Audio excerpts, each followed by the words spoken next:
Hi, my name is Lizette Flores. I'm Eduardo Huerta.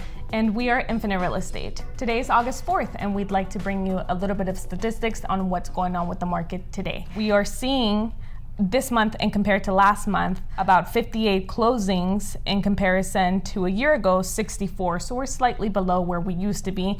However, we are starting to see new listings come available. In comparison to last year, we're seeing 91 instead of 65 new listings come on the market in the month of July. What this means is that as we're seeing restrictions dwindle with the stay at home and the shelter in place, we're starting to see sellers feel more comfortable to come back on the market. So we're starting to see a pickup. However, we're still on record lows when it comes to inventory.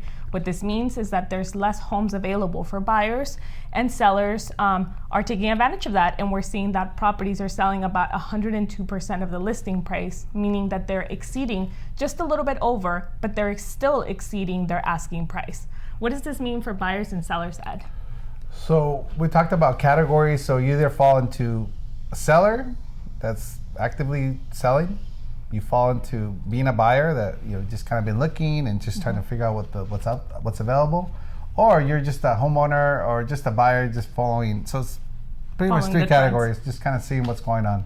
So if you're a seller, it's a great opportunity to sell due to the fact that there's no inventory, rates are at record lows, buyers have more buying power. That most likely mean that you're gonna have multiple offers.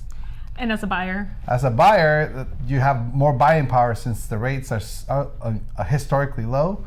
If it's before, it used to be a good rate, it used to be 3.75 and 4% was a good rate. Now you're talking high twos, which is unbelievable. So before 800,000 was for someone that's starting out was a price, a payment that they can afford.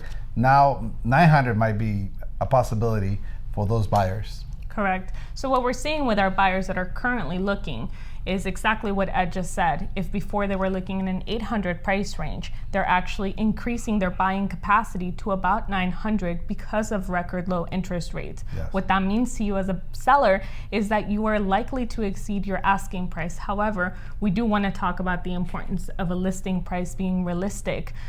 We constantly refer this to as a invitation to a party. And what this means is basically having a listing price that is attractive, that you are a seller willing to negotiate. What this means is that you're going to put your property on the market at a reasonable price, try to attract as many qualified buyers, and create competition. This is what we're seeing on the market today, which is why we're seeing that list price are being exceeded on a constant level. The only time we're seeing properties sit on the market longer than the 12-day average, They're not priced right. Correct. Yeah. Some sellers, unfortunately, want to get as much possible, which is exactly our job.